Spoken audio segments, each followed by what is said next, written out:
Listen, here's the truth. If it's not in your zone of genius, automation is mandatory. You didn't start your podcast to spend hours editing clips. You started it to create, connect, and grow your audience. But here's the problem. Every other platform works with video podcasts, and manual editing eats up your most valuable asset, your time. That's where Opus Clip changes everything. Upload your video, and Opus Clip will automatically find the golden nugget moments, auto clip and caption the best parts, perfect for TikTok, Reels, and Shorts. 1 hour-long episode becomes 10, 20, even 30 viral-ready clips in minutes. The tool even predicts each clip's viral potential, so you know exactly what to post. No more tedious editing. No more wasted hours. Just you staying in your zone of genius, creating content that matters. Head to podnationopus.com for your free trial and get back to doing what you do best. Stop editing and start creating now. This is an Undiscovered Legacy production and proud member of PodNation Media Network. All right, Scuba Believers, and if any of you are watching on the YouTube channel, I did have some technical difficulties with that, but that wasn't going to stop me from putting out another episode for you to enjoy. All right, Scuba Believers, let's get across the start line with Louis Dritcham, owner of Near You. Let's go. Ideas aren't unique. Execution is key. All of us, you, a lot of your listeners, me, go through the cycle where, we sort of work out this idea and think that it's unique. Is it patentable, not patentable? What can I do to protect my idea? And because of that, you don't go out into the market until theoretically you've worked every single angle of the idea out. And then when you go out into the market, it flops. So the first thing I'd say is ideas are rarely unique, right? I won't say never, because there's always the exception to the rule. So each and every entrepreneur, the first thing you have to do is go out and test your idea. Are you ready to unlock your entrepreneur potential? Are you ready to break free from all the barriers holding you back? Then you've come to the right place. Welcome to the Undiscovered Entrepreneur, your first step in getting across the start line. Let's get across that start line together, right here, right now, on the Undiscovered Entrepreneur. Salutations, Scuba Believers, and we're here again with another amazing entrepreneur. Today we're here with Louis. Hey, Louis, how you doing? Hey, how are you? I'm excellent, thank you. Fantastic. Thank you so much for taking the time out of your day to be in the Undiscovered Entrepreneur, get across the start line. I super appreciate you. It's me who's appreciative of the fact that you're having me as a guest. It's an honor. All right. Awesome. All right. So before we get started here, I have one kind of semi-serious question to ask you, okay? Yep. All right, here we go. Are you a Scuba believer? I'm absolutely a Scoob believer. I believe in Scoob, and I was a huge Scooby-Doo fan growing up, so I could say Scoob and Scooby-Doo, yes.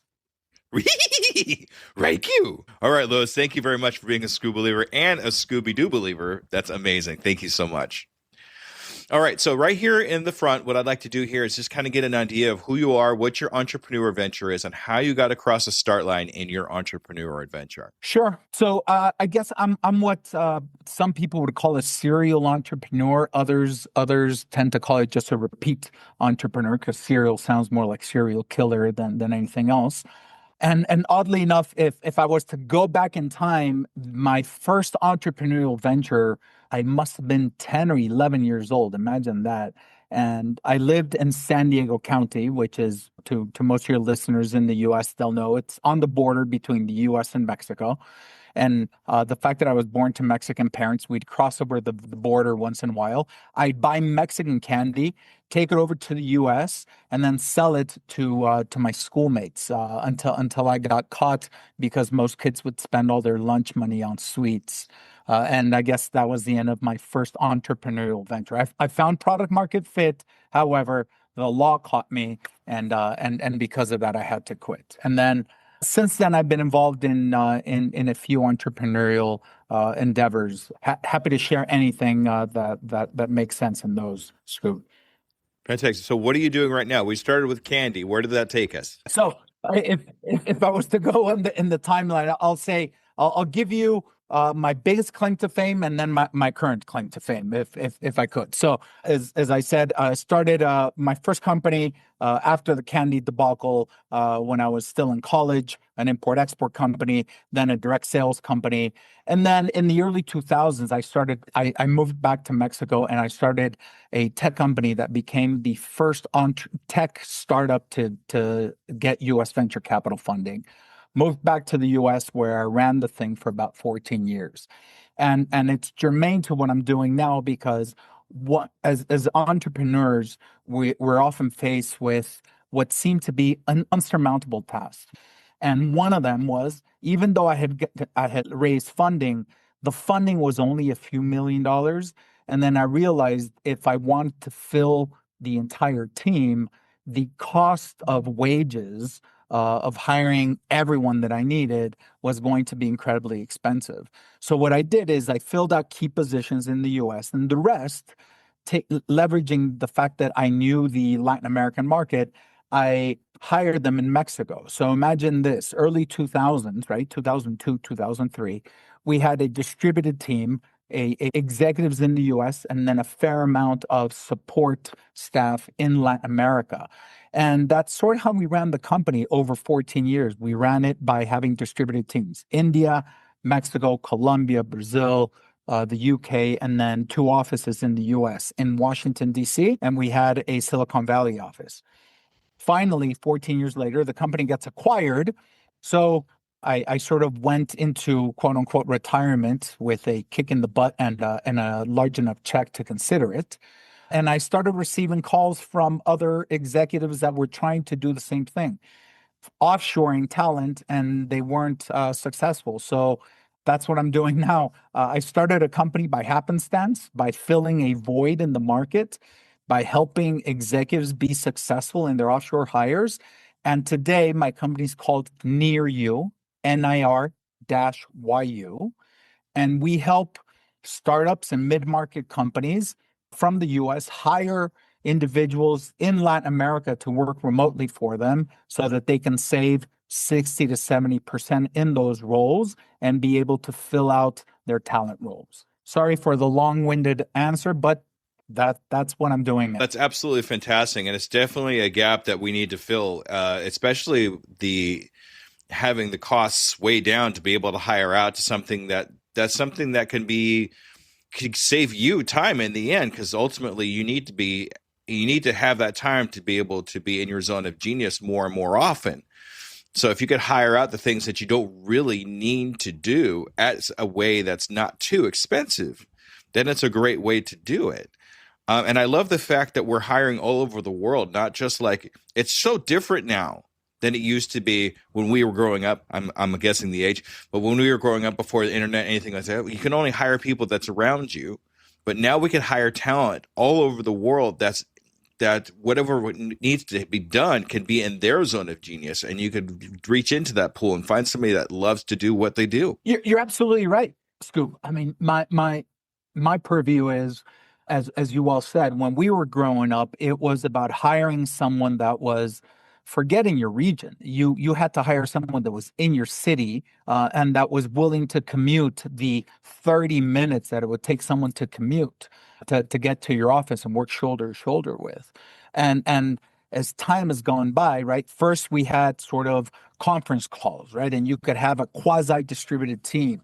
That's what made what we were doing very unique back in the early 2000s, because we were doing it with no Slack, no WhatsApp, no Zoom, none of those things. It was all sort of fly by the seat of your pants, right? And be able to do it.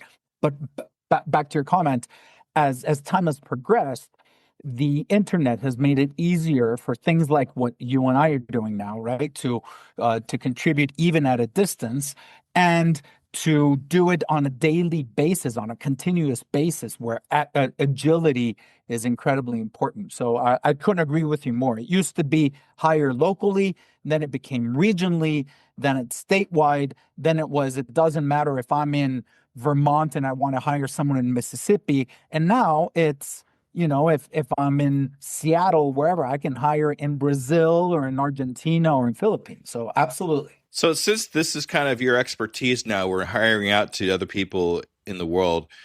What can we expect if I were to try to find somebody that say since I'm a podcaster to do editing? What would be the process of that? What can I look forward to when it comes to looking for somebody to outsource like that? So it's the question you are asking is, believe it or not, incredibly deep.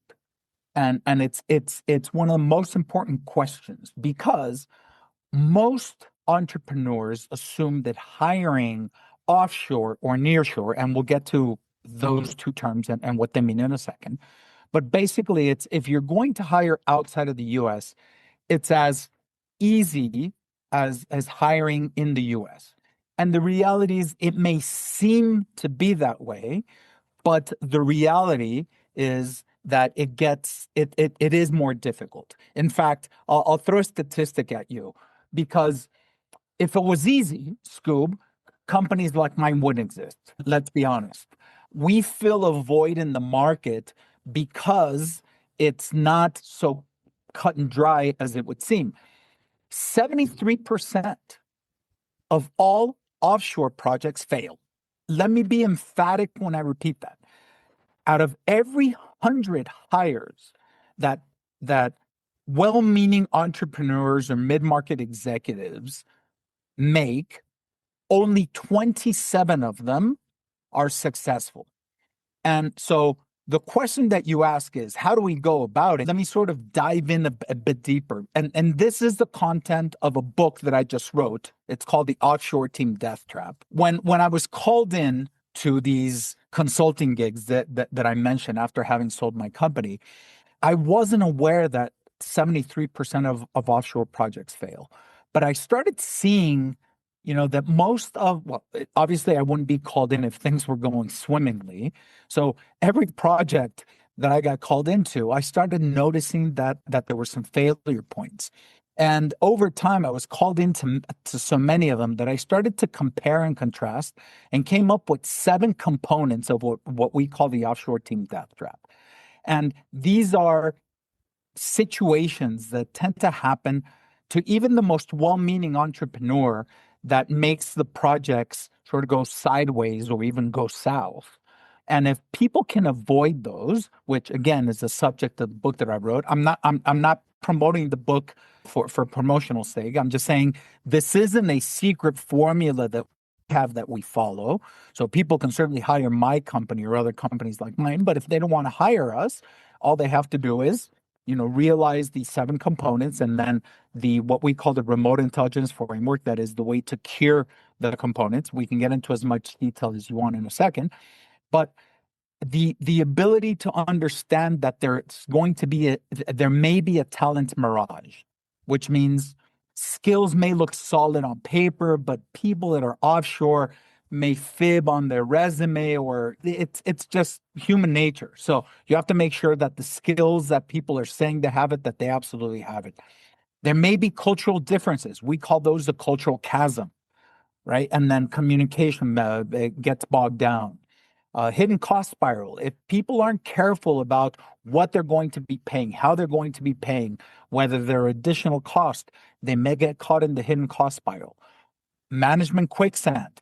If executives or entrepreneurs don't understand how to create the right set of dashboards that can track execution, then like anything, they may get bogged down in management quicksand. Retention revolving door. Once you hit any of the previous ones, you may start getting rotation, right? Because of the lack of retention. And then all of the investment that you put into an individual that you hired sort of goes out the window or out the door along with them. So you don't want that. Communication fog. If you don't hire correctly and depending on time zones, then there may be communication fog. And lastly, quality erosion. So back to what you said. You want to keep your zone of genius, and because of that, you're willing to hire others in their zone of genius. But if you don't do it correctly, quality erodes, and then there is no genius. There's no genius for you because you're not able to concentrate, and people or the individuals that you hire weren't able to actually fulfill the promise of their zone of genius. And so those are the components of the death traps. Fantastic. And if anybody wants to take a look at that book, I will have that in the show notes if that's okay, Louis. Is that okay with you if I do that? Absolutely. All right, because that sounds like Go ahead. Sorry. It sounds like some great information that we can use as new entrepreneurs to see if we could delegate things out as busy as we can get. Some of us are working another full-time job on top of our entrepreneur. It's just kind of side hustle, and we can't always do everything. So being able to outsource some of that stuff would be beneficial. I couldn't agree with you more. My opinion. Obviously, I'm in the business, but what I can tell you is, I am seeing so many talented individuals that start businesses or that have ongoing concerns. And unfortunately, the war for talent in the US is such that hiring individuals to do certain tasks, some of them strategic at the highest level and some of them tactical, as you said, gets difficult and it's incredibly expensive. So if you can avoid all of the war for talent by hiring remotely in Latin America and at the same time save 70%, it's a godsend to whether it's side hustle or entrepreneurs or mid-market executives, no doubt. All right, awesome. So a question that just occurred to me as we were talking here is somebody that's new in the entrepreneur field or is just getting their feet wet. We know we need to hire up, but we run into this fear, and that's one of my hurdles to stop. And I was just thinking about this myself is we're kind of afraid to kind of put this stuff out there to somebody else because are they going to do the same kind of job as me? Are they going to be able to do the same thing as I do or something? Is it going to be worse? Who knows? So how do we kind of overcome that hurdle when it comes to outsourcing our So in the remote intelligence framework, which we created as a way for individuals, for entrepreneurs to counteract the 7 components of the death trap, there are remote is an acronym, stands for rigorous talent selection, expert onboarding and services, managed support and services, optimized team performance, transparent cost plus pricing, and enhanced scalability and growth. To your question, first, it's you have to trust that you're going to be able to bring on someone and convey your mission and vision and make them part of your team, be able to integrate them, right, through expert onboarding and integration. One of the things that I'm sure we'll get into, it's that fake it until you make it mentality or imposter syndrome. And everyone feels like an imposter until they actually do it, right? All of us, every single entrepreneur, including me, we've gone through imposter syndrome or fake it until you make it. And the reality is you have to have trust and faith that you're going to be able to do this. Having said that, there are, and I won't get into too much detail unless you want me to, but there are some things that you can do in the expert onboarding and integration stage where you convey to someone, you want to make sure that they are well aligned with your culture. And if someone is remote, culture is not accidental. If someone is working shoulder to shoulder, a lot of the times it's accidental because someone can breathe the culture, live the culture full time. But if someone is working remotely for you, Scoob, you have to be way more intentional. And the way to be intentional is from the moment you hire, you have to hire by voicing your things about your culture, telling them, here's how we work, right? Are we workaholics? Are you going to be left alone? Or am I going to expect a lot of back and forth communication all the time, right? What sort of time zones will we be working on? Here's my mission. Here's my vision. Do you believe in them? What's your opinion about what we're doing? You sort of have to test for all those things. And in doing that, you can bring them on to have people be fully identified and work with you in a very intentional way at culture and everything else. So that's sort of how you have to do it from the get-go. If you don't do it intentionally, then things won't happen by accident when working remote. I hope that answers your question. No, answers it perfectly. We have to be able to be willing to let go of the work that needs to be done to somebody else, so we could stay in our zone of genius.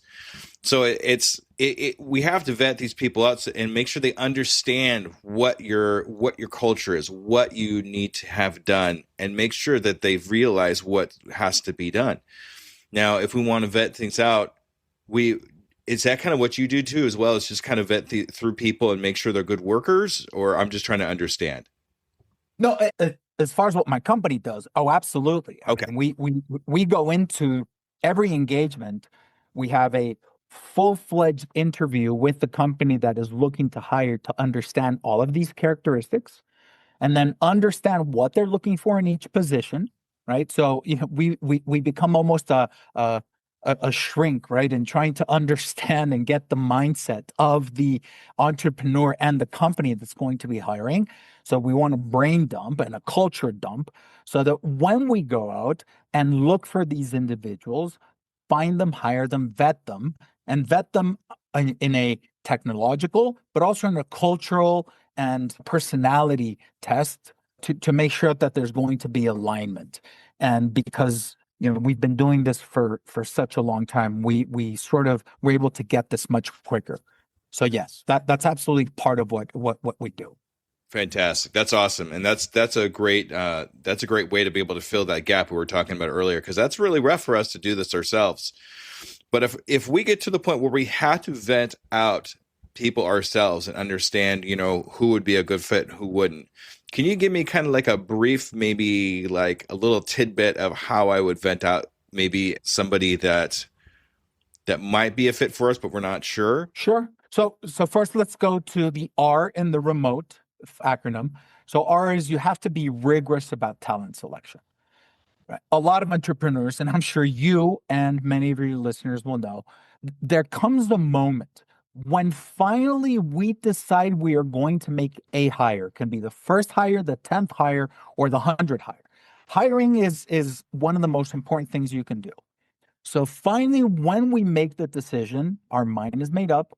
We go out into the market, whether it's LinkedIn or job boards or whatever, we post, we bring in resumes, and we're so dead set now, and our mentality is, I'm going to hire this person, that a lot of the time we're not so rigorous about vetting, about finding, about proving, about reference checks, about all these things, because we're so far down the road with the decision that's made that now, right, like all entrepreneurs, we're trying to think 5-10 steps ahead, so we sort of lose track of the execution that's necessary to do the rigorous talent selection. So the first thing one has to do is stop, pause, and understand, even though your zone of genius may be elsewhere and you want to bring someone on to do part of it, you have to be aware that hiring is one of the most important jobs that you will ever do as an entrepreneur, as an early stage executive. So put everything else on quasi pause. I realize nothing can go on pause because we're juggling 30 jobs at the same time, but this has to be priority number one. So you have to be able to understand what the job is that you want done, create a job description, make sure that the person fits the job description, make sure that you're vetting the talent, the personality, the mindset, and then expert onboarding and integration. Finally, you vetted, you've been rigorous about the process. Now we're back to, you have to make sure that you bring people on board in an intentional way, that these people are going to work for you correctly. And lastly, if I could, the O in the remote intelligence framework is the optimized team performance. You have to, right? It's an absolute must. You have to make sure that the individual, your new employee, understand what the objectives are, how they're going to be measured, how often they're going to be measured, what your expectations are. And if you can do these three, I have a few others in the acronym, but just these three, Scoob, mean that you are going to be more successful than the average entrepreneur that just goes onto a job board, brings them in, and then assumes that things are going to go well. Fantastic. Amazing information, Lewis. I thank you so much. That actually makes me feel a little little bit better too about maybe hiring out my editing or something like that. That way I have some kind of stepping stones or some kind of list that I can go over to make sure that I'm doing the right thing. So thank you very much for that. Of course. So I'm a story guy, and it seems like you come across some amazing people in your comings and goings in your business. So I was wondering if there was a story you could share with us about maybe somebody that you vetted, or maybe some whimsical something or other that has happened to you while you're doing your business. Oh man, I have so many. 7 years of doing the same thing creates a lot of stories. So Yes. first, let me get to the bad ones, to the nightmares, Okay. and it's gotten worse over the last 12 months. So this is important for your listeners to understand that these are the types of things that happen. Fake it until you make it isn't true only for entrepreneurs. It's true for people that want to fake, pretend that they have the skill sets that are necessary for the job that you want to hire them. I have seen college diplomas that have been forged. I have seen reference calls that, they give you the name of a company and the number that you call, and it turns out that they were a friend of theirs in order to provide references. It's gotten so bad, Scoob, that over the last 3 months, we have now found individuals that pretend to be others with artificial intelligence, faking voice, and even faking, masking their face in order to have you believe that there's someone else. Let me give you more details. So we're big believers that having someone in the same time zone, which is what nearshore staffing is about. There's offshore, where you hire someone that's offshore, India, Pakistan, Ukraine, Philippines, wherever. And then there's nearshore, which is typically Latin American for the US, because the time zones tend to be very similar.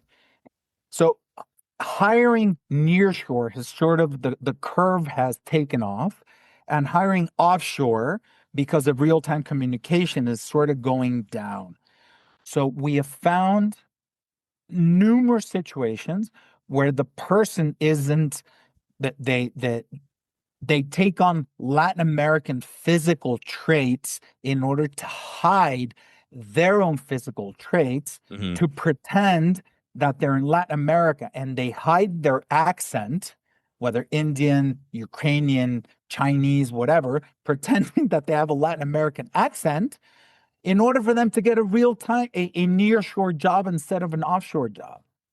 And some of these things at the beginning were very hard to spot. Now, we have to ask them questions like, what city do you live in?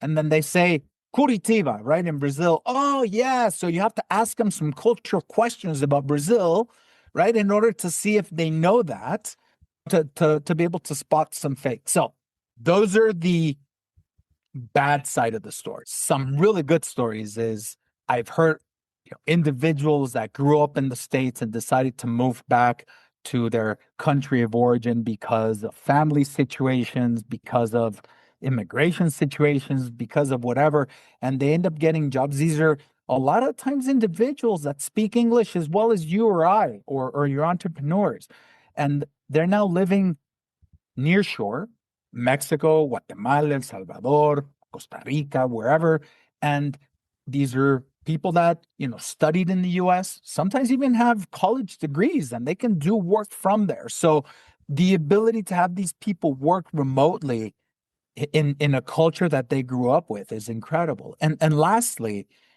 I've seen so many stories, Scoop, where the people that are working near shore are going to charge, or the cost is going to be 30 to 40% of what they would be in the US.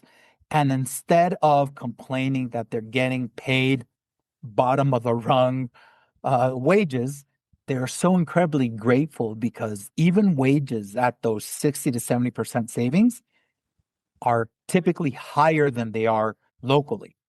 So you have someone that is going to be incredibly grateful. They're able to build out their house. They're able to pay for health insurance. They're able to do these things in the country where they're living. And if they were working for a local company, they wouldn't be able to do. So you have incredibly grateful individuals that are doing top-notch work in real time, and it just creates a circle of gratitude that I've seen play out over and over and over, and it makes my my heart warm and fuzzy.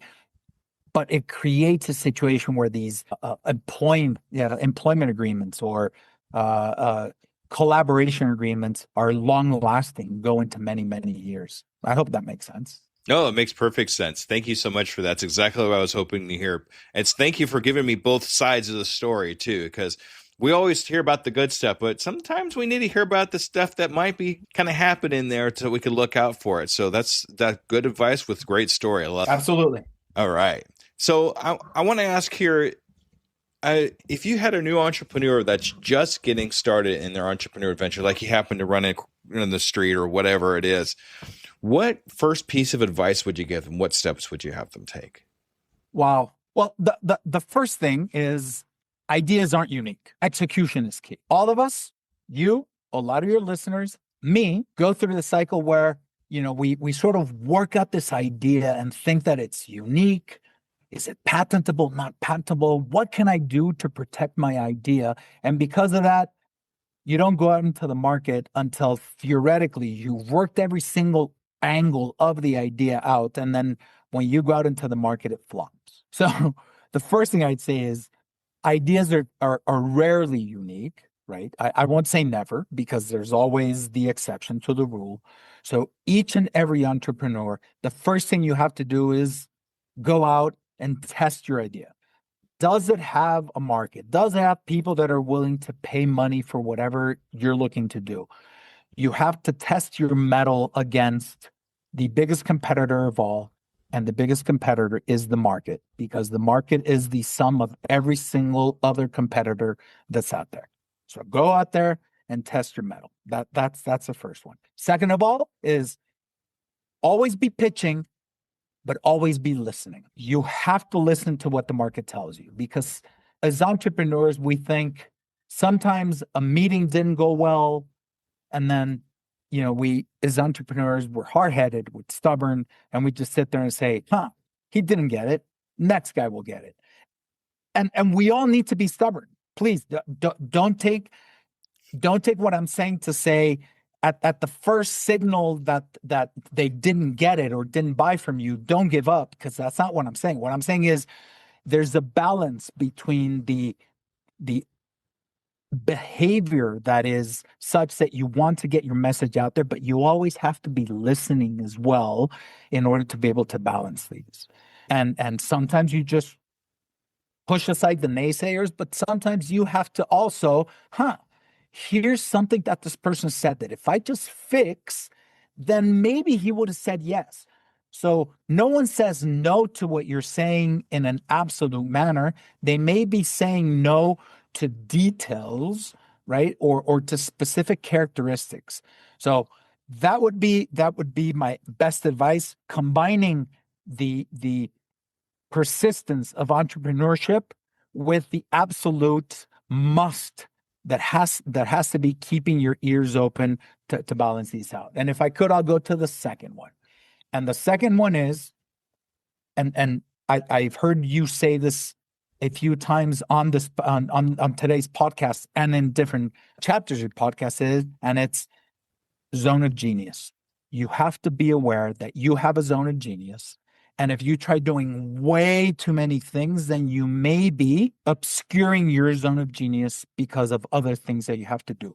Fortunately, there are individuals that can do this work nearshore and do it at 30% of the cost that they would do in the US. So whereas before you had to wait until the absolute last moment to hire someone to sort of help you maintain that zone of genius, the good news is you can now do it at 70% less cost. And because of that, you may be able to hire earlier. And in doing that, maintain yourselves in that zone of genius with the proper support that previously you wouldn't be able to do because of the cost. Woo! Very, very good. I like that, Lewis. That's very good. A lot of great information there.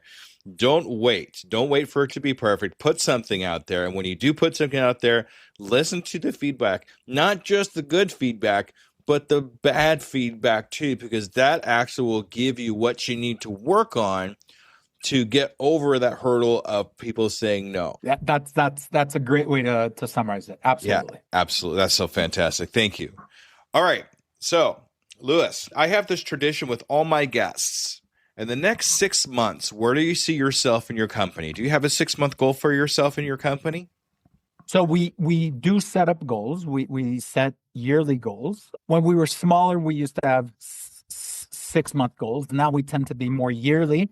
But having said that, we do.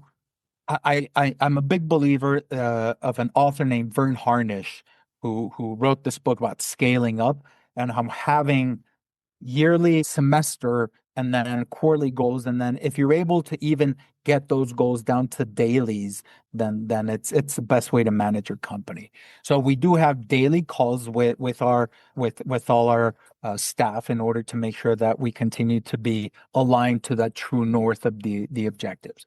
But to respond to your question, where do I see myself in the next 6 months? We have a few new offerings that we're testing in the market.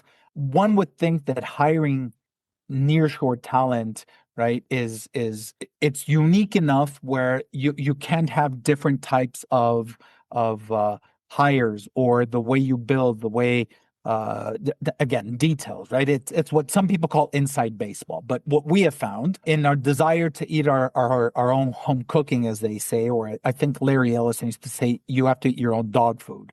So in a desire to eat our own dog food, when we're still going out into the market 7 years later, we continue to hear people say, thank you, no, because. And we've heard that. So we're putting out a few new offerings to try to counteract those no's. And then it's basically just growing. We're at the point where we're not quite at the product market fit, as they say, but it's just a matter of keep testing the market, with more marketing in order to be able to get more no's, and then be able to improve on the offering that we're putting out there to be able to sort of hit that hockey stick growth. All right, awesome. So what I'd actually like to do with you, Lewis, is follow up with you in 6 months and have another interview just like this one. I want to see Sounds if you awesome. put those new offerings out. I want to see if you hit that hockey stick like you said just a second ago. Is that okay with you? Absolutely. I'd love to do that. That way you keep me honest. That's right, because you're not just accountable to me, you're accountable to all my SCU believers out there. No pressure. And my wife. And oh yeah, definitely. All those of us who are married or have a a significant other, that's the first person we're accountable, not even ourselves, right? That they come in and ask, how is that going? So yes, that's number one, ourselves number two, and then you and your audience. All right, I'll make sure to have that. Okay. Looking forward to that. All right, Lewis, this is your time to shine. This is the time I want you to advertise yourself. Anything you want to advertise, this is the place to do it. Okay. Ready, set, go. Thanks. So, look, the only thing I can advertise, and I think it's been the topic of today's podcast throughout, is whether an entrepreneur in an early stage startup, in a startup that is growing, or in a mid-market company, we all need to hire. We need to hire to maintain our zone of genius. And if you can hire others to bring in their zone of genius and contribute to the joint goal that we all want to accomplish. That's what we do. That's what my company Near You, NIR-YU does. That's what we specialize in. We've been able to go from a 27% success rate to a 95% success rate, documented, by using the remote intelligence framework that I spoke about and that I talk about at length in my book, The Offshore Team Death Trap. So my advertisement, or the advertisement that I would put out to you, to your listeners, to the community, is hire earlier than before, because it'll cost you less. Be willing to scale. If you do it correctly, these individuals are going to help you achieve your zone of genius. And if we can help, great. And if you don't want to pay someone like us, read my book. It's a very small investment, right? I don't make much money. I believe I sell it at $4.99, the digital version. So believe me, I'm not doing this for riches. I'm putting this out there in the community because I want more people to be successful. So advertisement for my book for the content of the book. And then if you want or need someone like us to do it for or with you, I'd be happy to talk to you. Give me a shout, whether on LinkedIn or over email. All right. Louis, thank you so much for all that great information. This has been an absolute blast, and I've learned so much from you. Thank you for taking the time out of your day to be the Undiscovered Entrepreneur. It's been a pleasure. You've challenged me in order to get more knowledge than I thought I had out to your community. And for that, I'm grateful to you. And to everyone, thank you for taking some time to listen to me. All right, Scuba Believers, make sure you stay tuned for the wrap-up. All right, everybody, thank you. Bye-bye. All right, Scuba Believers, that was Louis. Man, what an awesome conversation we had. I love being able to talk to somebody that's in that type of industry to let people know that there are ways to do things out there that are helpful, that aren't really as expensive as you might think. But in the conversation, I do have two major takeaways I want to talk to you right now about. Ideas are worthless without execution. Stop projecting perfection and start testing reality. Your brilliant concept isn't unique until you prove the market will pay for it. So get out there today, fail faster, learn quicker, and get customer feedback. Not ego feedback, customer feedback. Guide your next movement towards actual success. Put it out there, see what people have to say, push your ego aside just for a little while. I know it's kind of tough for some people, but we can actually do this and see what people buy and purchase from you, and let's not guess what they're going to actually do. That way we can put something out there that's going to be awesome, and we know it's going to be awesome because people are already waiting for it. Your zone of genius is suffocating under tasks you shouldn't be doing. Hire earlier, not later. Stop waiting until you're ready to delegate. With Nearshore talent at 30% of U.S. costs, you can afford to protect your genius now and build a team that turns your vision into empire instead of burnout. It's so important to right away find ways to be able to stay in your zone of genius, because that's where you're going to do your best work. Now, when you're first starting out, you're going to wear a lot of hats. I'm going to be honest with you. You're probably going to do everything yourself. But as soon as you can, whatever is not in your zone of genius, delegate or automate. Get it out of your hair. That way you can stay in your zone of genius longer, work better, work more efficient, and with less burnout. And with that, I want to say thank you, Scuba Believers, for another fantastic episode, and I will see you next week. Goodbye, everybody. And there you have it, future entrepreneurs. We've taken another step towards our journey to get across that start line. Remember, every great business starts with a single idea and the courage to pursue it. You've already shown that courage by joining us here today. As we wrap up this episode of The Undiscovered Entrepreneur, I want to remind you that the start line isn't as far away as you might think. With each bit of knowledge you gain, each fear you face, you're getting closer to launching your dream. Until our next episode together, keep pushing, keep dreaming, and most importantly, keep taking those steps across the start line. They'll all add up to big strides in your entrepreneur adventure. This is Scoob, your guide across the start line. Remember, your future is waiting. I can, I am, I will, and I'm doing it today.